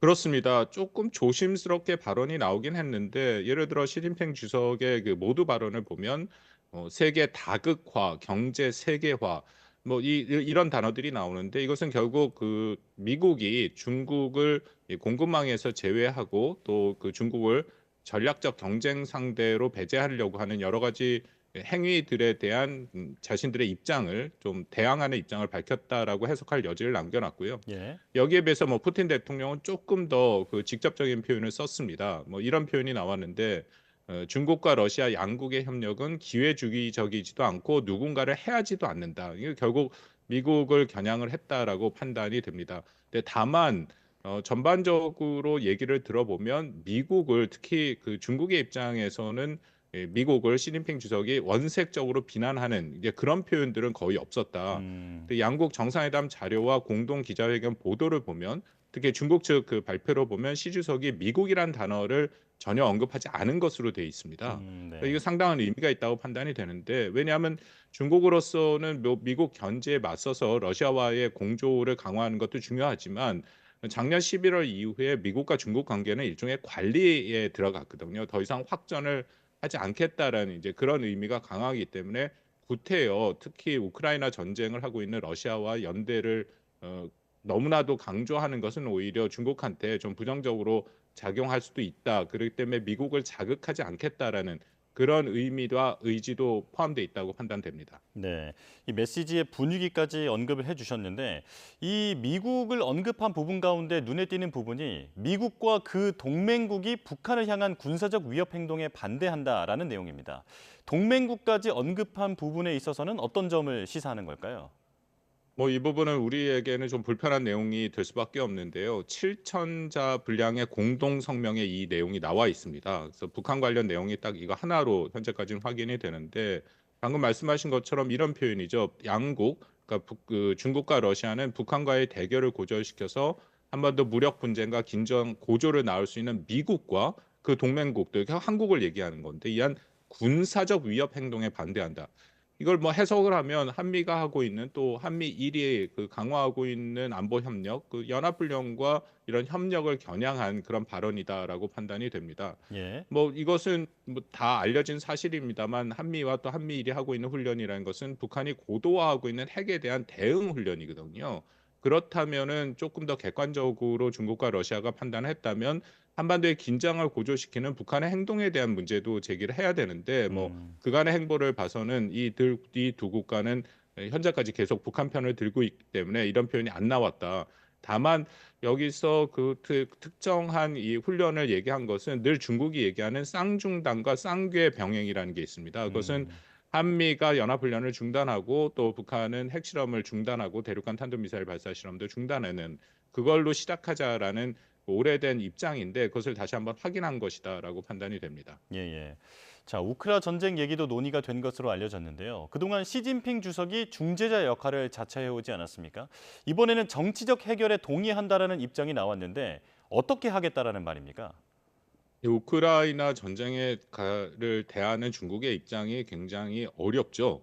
왜냐하면 중국의 입장에서는 미국과의 전략적 경쟁을 하고 있는 상황에서 유럽 국가와의 관계가 더 중요해졌습니다. 최근에 뭐 마크롱 대통령, 시진핑 주석이 국빈 방문해서 만나는 그런 여러 가지 모습들을 보면 오히려 유럽 국가의 관계를 좀 더 강화하려고 하는 그런 모습이 분명히 확인이 되고요.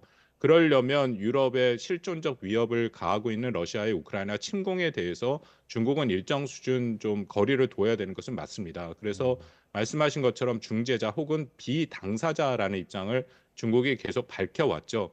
이번에도 그래서 뭐 잘잘못을 따지기보다는 이 문제를 해결해야 된다라는 측면에 좀 더 방점이 있다라고 판단을 합니다. 그래서 예. 중국이 그런 말들을 했는데요. 근데 동시에 사실은 이런 표현이 하나 나오는데 안보 불가분의 원칙. 이게 무슨 얘기냐면 이번 공동성명에 포함됐습니다만 이 안보 불가분의 원칙은 사실상 러시아의 안보적 그런 고려를 존중해야 된다라는 러시아 편을 드는 얘기들이 있거든요.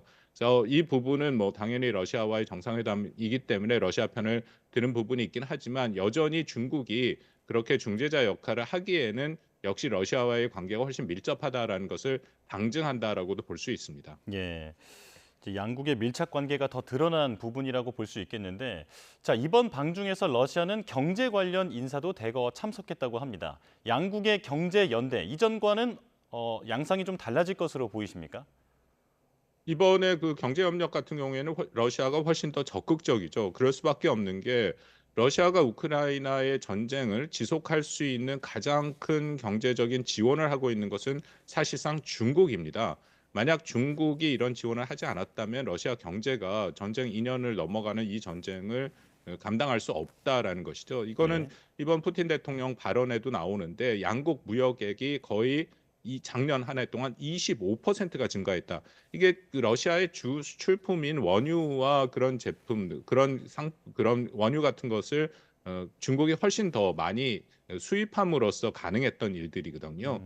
그래서 이번에도 당연히 러시아 입장에서는 훨씬 더 적극적인 그런 그 경제적인 교류 협력을 하기 위한 여러 가지 조치들 그런 것들을 합의하는 모습들을 보였고요. 뭐 다만 거기에 대해서 당연히 러시아도 그 중국 편을 드는 내용들이 나옵니다. 예를 들어서 푸틴 대통령이 중국의 자동차 생산 능력을 칭찬한 것이 있는데 그러면서 한 표현이 공정한 경쟁을 통해서 우위를 점하고 있다.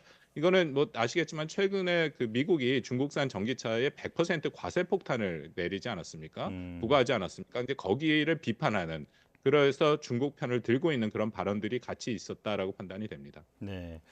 이제 경제 관련해서도 추가적으로 질문 하나 더 드리면 그 공동 성명에서 WTO나 APEC이 정치화가 됐다고 하면서 개혁을 해야 한다는 말을 하지 않았습니까? 이 부분은 어떻게 해석을 할 수 있을까요? 뭐 중국이 굉장히 불편해하게 하는 것이고 러시아는 사실상 그 불법 전쟁으로 인해서 경제 제재를 받고 있죠. 또 중국의 입장에서도 뭐 WTO도 포함해서 APEC 같은 그런 그 사실 미국이 중심으로 해서 만들어진 여러 가지 다자 체제가 이게 중국의 불공정한 무역 거래에 대한 문제 제기를 계속 하고 있거든요. 이런 것이 불편하기 때문에 이것을 글로벌 경제 상황에 맞게 개혁해야 된다라고 얘기를 하고 있습니다. 이것은 경제 상황을 새롭게 쓰고 있는 질서를 마련하고 있는 미국 중심의 그런 그 노력에 대해서 중국과 러시아가 힘을 합쳐서 대항을 하겠다. 이제 그런 의미로 읽을 수 있겠죠. 네. 자, 그리고 푸틴 대통령이 앞서 김정은 북한 국무위원장의 방북 초청을 수락했다고 하는데 북한을 언제쯤 방문하게 될 것으로 혹시 전망이 되고 있습니까? 뭐 분명한 것은 평양을 가긴 갈 겁니다. 푸틴 대통령이. 다만 뭐 일부에서는 이번 베이징 방문 후에 곧장 가지 않을까 했는데 뭐 그 가능성은 커 보이진 않군요. 만약 그렇다면은 이 방문을 위한 그 북한과 러시아의 상호 그 고위급 인사들의 교류가 있어야 되는데 그런 것들이 최근에 보이진 않는다. 그리고 또 푸틴 같은 경우에는 어쨌든 전쟁을 치르고 있는데 그렇게 오랫동안 그 자국을 비우기는 부담이 될 것이다라고 생각을 합니다. 다만 분명히 가긴 갈 겁니다. 특히 북한의 입장에서는 푸틴이 빨리 올수록 좋은 거죠. 빨리 와서 평양에서 대규모 행사를 하고 상징성을 부여해서 북한이 결코 외교적 고립에 있지 않다라는 것, 또 그것을 통해서 러시아에게 받아낼 것을 좀 더 받아내는 그런 것을 기대하고 있을 것이라고 생각합니다. 예. 자, 그리고 이제 일정이 마무리가 되어 가는데 오늘은 하얼빈에서 일정이 예정이 되어 있습니다. 이제 러시아 중국 엑스포 개막식 그리고 러시아 중국 지역 간의 협력 포럼에 참석을 하고 그리고 하얼빈 공대를 방문한다고 하는데 혹시 좀 주목되는 일정이 있습니까? 뭐 당연히 중국과 러시아의 그 상호 우호를 강조하는 그런 상징성이 부과되어 있는 8차 중러 엑스포 개막식에 참석하는 것도 있죠. 근데 제가 좀 주목하는 것은 방금 말씀하신 하얼빈 공업대학인데 이 하얼빈 공업대학이 미국 제재를 받고 있습니다. 그 중러 간의 이런 미국 제재에 대한 공동 대응을 강화하겠다. 이제라는 그런 함의가 담긴 것으로 보이고요. 또 하나는 이 과정에서 시 주석이 같이 가지는 않고 한정 국가 부주석이 동행하는 것이거든요. 아마 이 부분도 아까 처음 말씀드린 것처럼 중국의 입장에서는 러시아와의 우호적인 관계도 중요하지만 또 너무 밀착된 관계를 보이지 않으려고 하는 일정 수준 좀 조정하는 그런 행보라고도 판단이 됩니다. 예. 자, 여기까지 듣겠습니다. 박원곤 이화여대 북한학과 교수와 얘기 나눠봤습니다. 고맙습니다. 예, 감사합니다. 조태열 외교장관이 최근 중국을 방문해 왕이 외교부장과 북핵 문제를 논의하자 북한은 구걸 외교라고 비난하고 나섰습니다. 정부는 북한의 주장은 일고의 가치도 없다며 한반도 문제 해결을 위해 중국 측과 건설적인 협력을 모색할 것이라고 강조했습니다. 조수현 기자입니다. 조태열 외교부 장관은 지난 13일 왕이 중국 외교부 장과의 회담에서 북한 비핵화를 위한 중국의 건설적인 역할을 당부했습니다. 그러자 북한 외무성은 사흘 만에 담화를 내고 청탁과 구걸 외교라고 비난하고 나섰습니다. 건설적인 역할을 운운한 것은 한국의 후한무치함을 보여준다고 주장했습니다. 또 한국이 미국 주도의 반중국 군사동맹에 묶여있는 한 한반도 안정을 회복할 수 없을 것이라고 강변했습니다.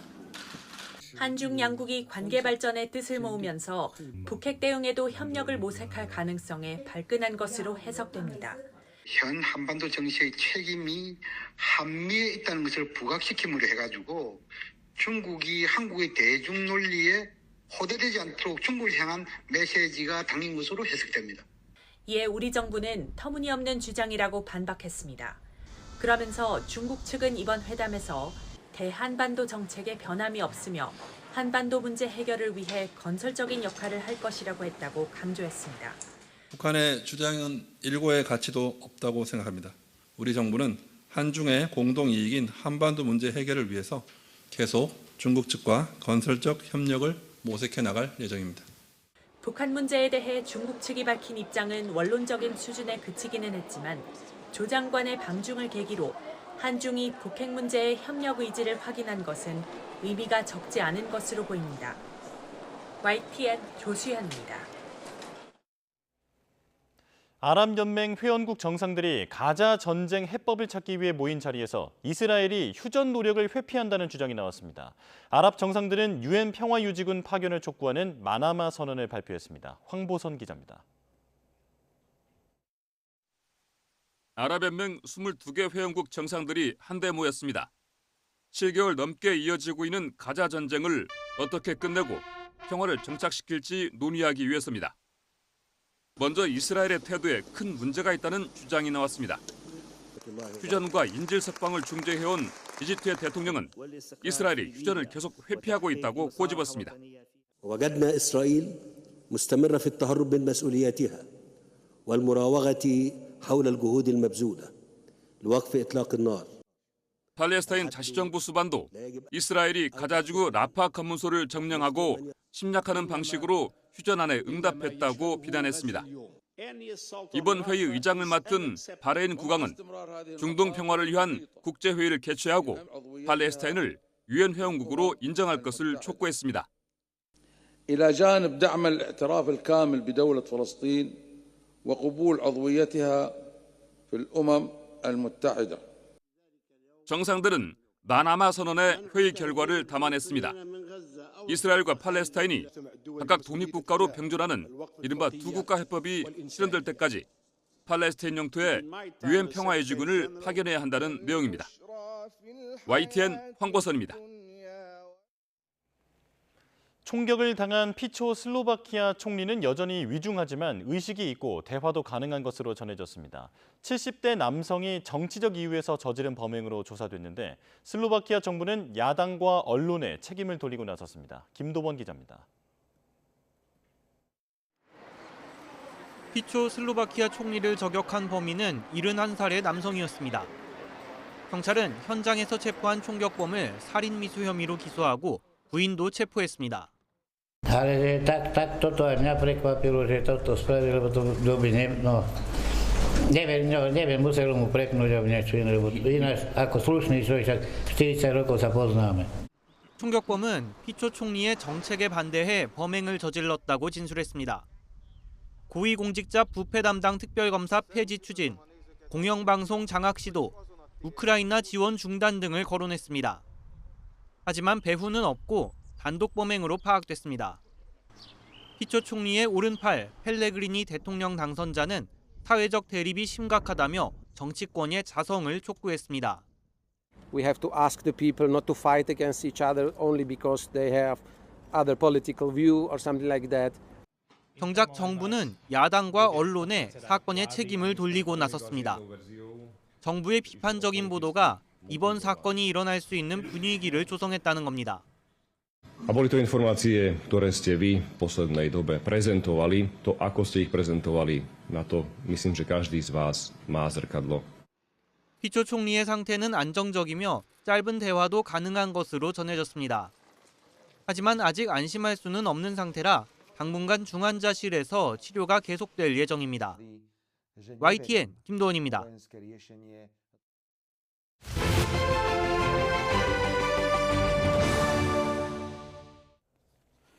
네, 골프장에서 홀인원을 하면 수백만 원을 준다는 유로 멤버십에 가입했다가 몇 달 넘게 상금을 받지 못했다는 소비자 민원이 급증하고 있습니다. 보험과 같은 금융상품이 아니어서 피해 해결이 쉽지 않은 만큼 소비자들의 주의가 필요합니다. 황보혜경 기자입니다. 50대 남성 A씨는 지난해 7월 L 골프 플랫폼 업체의 홀인원 멤버십에 가입했습니다. 6개월 구독료로 36,500원을 내면 홀인원 상금으로 최대 300만 원을 주는 상품입니다.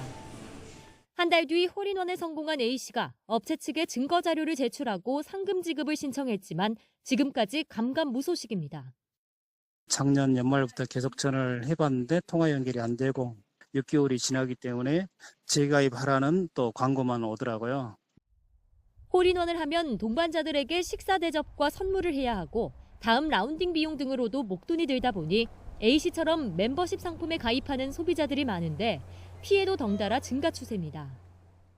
한국소비자원에 접수된 홀인원 상금 미지급 관련 피해 구제 신청은 지난해 66건으로 2년 사이 13배 급증했습니다. 신청 사유를 살펴봤더니 10건 가운데 9건 이상이 상금을 주지 않는 등의 계약 불이행으로 나타났습니다.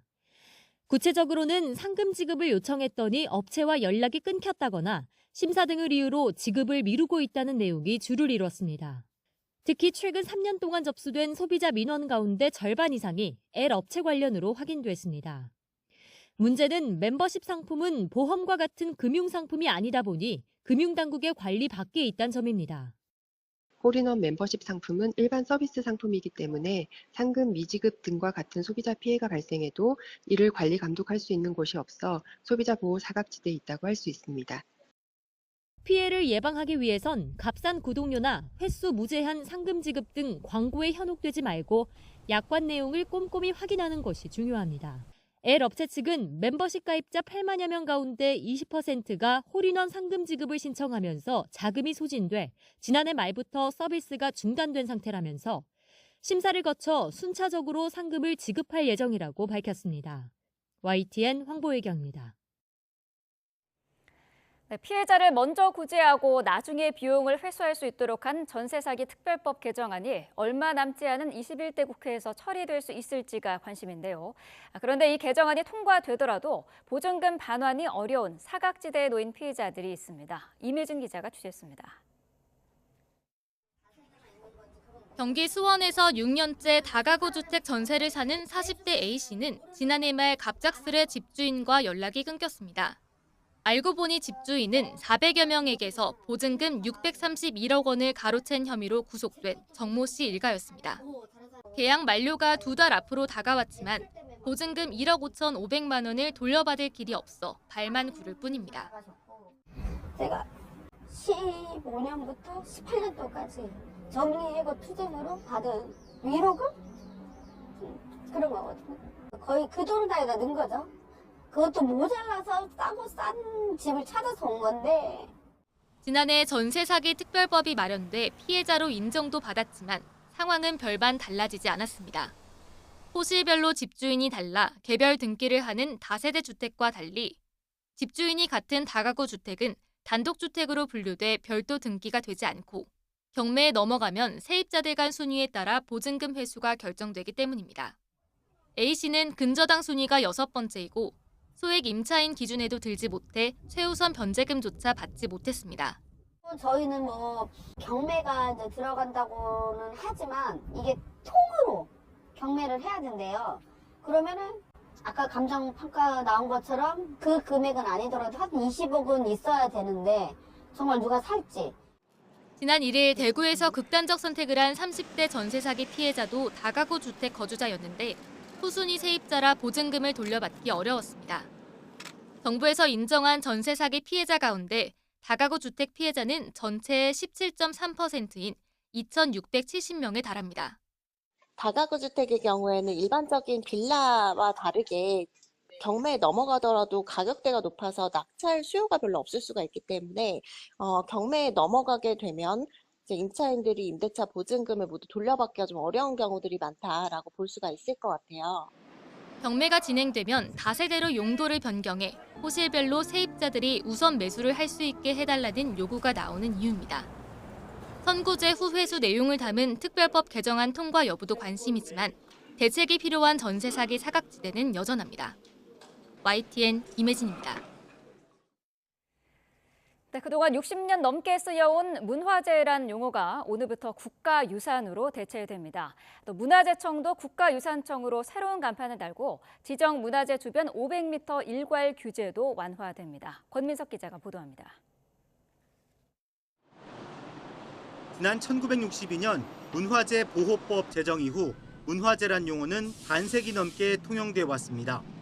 일본이 1950년 문화와 재화를 합친 독일어를 번역했으면서 국내에 자리 잡았는데 문화보단 재화 개념에 가깝고 사람이나 자연물을 포괄하기 어려운 단점이 있었습니다. 시대적 변화를 반영해 오늘부터 문화재란 용어는 국가유산으로 공식 대체됩니다. 1999년 청단위 승격 이후 25년 만에 문화재청도 국가유산청으로 새롭게 출발합니다. 이미 유네스코 등 국제사회는 유산이란 용어를 널리 써왔습니다.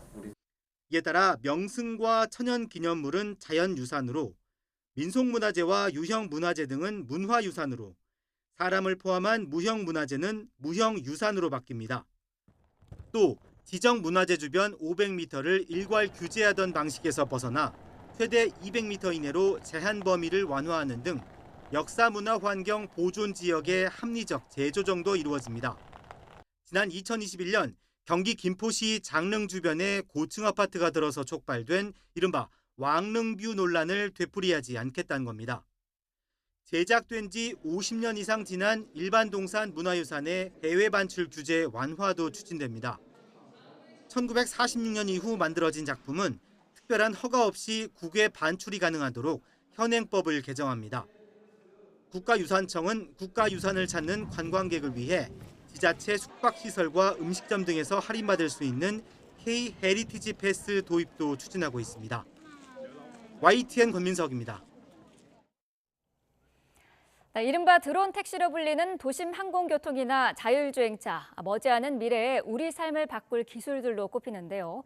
이런 국토교통 미래 기술을 선보이는 전시에 최두희 기자가 다녀왔습니다.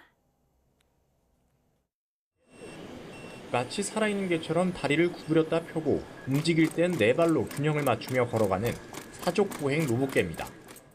위험한 건설 현장에 사람 대신 사족보행 로봇개를 투입하면 로봇에 설치한 카메라 등을 통해 3차원 데이터를 수집할 수 있습니다. 상용화되면 공사 현장의 안전 지킴이로서 그 역할을 톡톡히 해낼 것으로 기대됩니다. 복잡한 교통 문제를 해결할 미래의 교통수단으로 주목받고 있는 드론 택시. 하늘길을 오가는 운송수단인 만큼 안전한 운영체계는 필수입니다. 관람객들은 도심 항공교통 UAM 시뮬레이터를 통해서 운영 과정을 직접 눈으로 확인할 수 있습니다.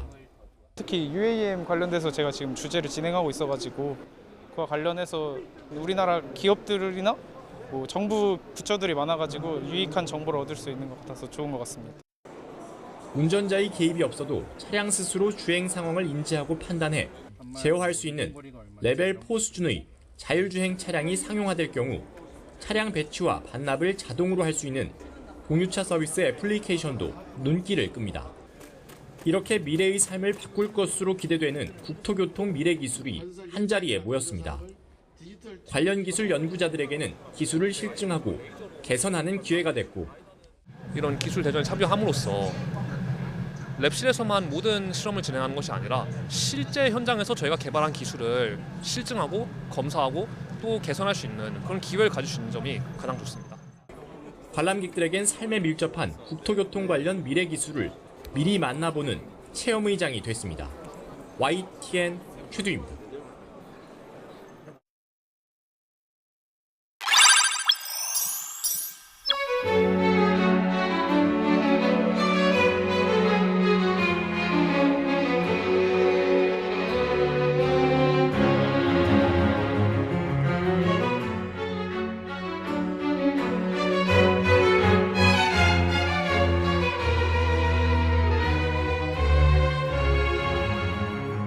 Parasite of Bong Joon-ho.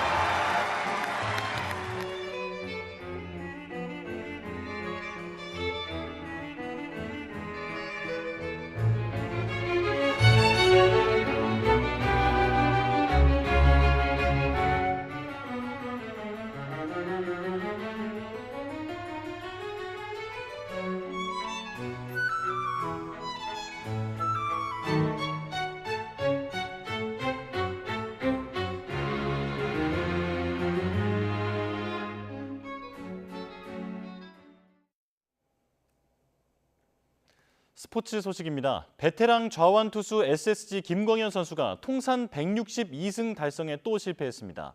부진과 불운이 겹치며 한 달 넘게 승수를 쌓지 못하고 있습니다. 조은지 기자입니다. 이 때문에 하루를 더 쉬고 나온 SSG 선발 김광현은 힘이 넘쳤습니다. 첫 상대 김지찬을 이어 구자욱도 삼진으로 잡으며 산뜻하게 출발. 3회 2사 1, 2루 위기에선 맥키넌을 뜬공으로 잡아내며 한숨을 돌렸습니다. 우익수 하재훈 표정을 따라하는 익살스러운 모습으로 김광현은 여유도 뽐냈습니다. 하지만 4회 연속 안타를 맞으며 첫 실점했고 6회엔 김영웅에게 솔로 홈런을 류지혁에게 안타를 맞으며 흔들렸습니다. 김광현은 직접 처리하겠다는 뜻이 컸지만 결국 노경은에게 마운드를 넘겼습니다. 5와 3분의 2이닝 2실점, 승리 투수 요건을 갖췄지만 김광현은 이번에도 승수를 쌓지 못했습니다. 이성규의 8회 투런 아치를 앞세워 삼성이 역전승을 챙긴 겁니다. 김광현은 벌써 한 달 넘게 승전고를 울리지 못했습니다. 시즌 초반 4차례 등판에서 3승을 쓸어 담았지만 이후 부진과 불운이 겹쳤습니다. 김광현은 딱 1승만 추가하면 통산 162승으로 송진우, 양현종에 이어 KBO 리그 다승 단독 3위가 되는데 그 문턱에 멈춰 있습니다. 36 빨간 머리로 변신한 베테랑 김광현이 언제쯤 부활할지 상위권 도약을 노리는 SSG 성적을 좌우할 핵심 변수가 될 전망입니다. YTN 조은지입니다. 프로야구 롯데가 선발 박세웅의 호투를 앞세워 KT를 2대 0으로 꺾고 4연패에서 탈출했습니다. 박세웅은 탈삼진 6개를 곁들이며 6이닝을 4피안타 무실점으로 막아 시즌 4승째를 수확했습니다. 잠실에서는 키움이 장단 12안타를 기록한 타선을 앞세워 LG를 6대 5로 꺾고 LG 상대 4연승을 달렸습니다. 한편 KBO 리그는 300만 관중을 돌파했습니다. 5개 구장에 6만 2천여 명이 입장해 역대 두 번째로 빠른 217경기 만에 300만 관중을 넘어섰습니다. 제주에서 개막한 KPGA 투어 SK텔레콤 오픈에서 강한 바람이 선수들의 샷을 흔들었습니다. 오전에 경기한 선수 72명 가운데 언더파를 친 선수가 한 명도 없었습니다. 이경재 기자입니다. 큰 나뭇가지가 크게 흔들릴 정도로 초속 14m의 강풍이 골프장에 몰아쳤습니다. 게다가 바람은 수시로 방향을 바꿨습니다. 그린을 공략한 선수들의 공이 길었다가 짧았다가 세 선수가 차례로 친 공이 모두 같은 벙커에 빠지기도 했습니다. 올 시즌 1승에 상금 랭킹 1위인 김홍택이 7오버파. 역시 나란히 1승씩을 한 윤상필과 고군택은 같은 조에서 경기를 펼쳐 9오버파와 12오버파로 무너졌습니다. 오전에 출발한 선수 72명 가운데 언더파는 한 명도 없었고 2분파를 친 옥태훈이 바람을 가장 잘 다스렸습니다. 좀 티샷이 많이 이제 좀 실수가 나면은 러프도 갈 수 있고 이제 나무 있는 데도 갈 수 있다 보니까 최대한 좀 낮게 공략했던 것 같아요. 공은 바람에 흔들려도 흔들리는 스코어의 멘탈을 유지하는 게 바람과 잘 싸우는 또 다른 방법이었습니다. 세컨에서 거리 맞추기가 너무 어려웠어요. 사실 오버파면은 좀 뭔가 좀 기분이 안 좋을 수도 있는데 그냥 좀 인내심을 가지고 치는 게 중요한 것 같아요. 네. 이번 대회 21번 출전에 최다인 3차례 우승과 20번 컷 통과 기록을 보유한 최경주는 후배들의 밀리지 않는 관록의 샷으로 4번째 우승을 위해 순조롭게 출발했습니다. YTN 이경재입니다.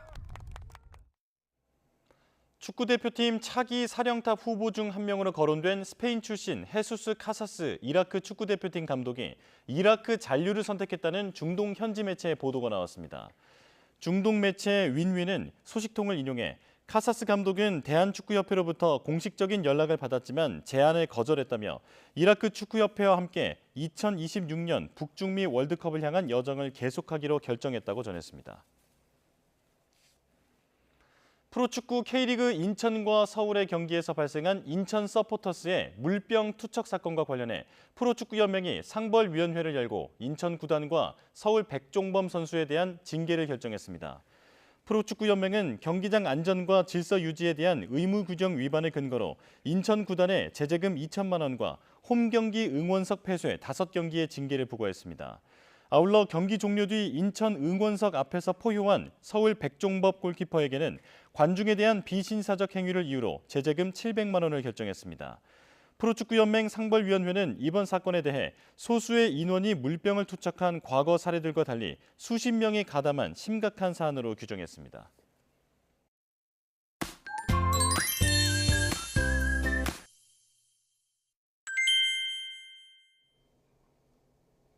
오늘은 낮 동안 기온이 크게 오르면서 따뜻함을 넘어 다소 덥게도 느껴지겠습니다.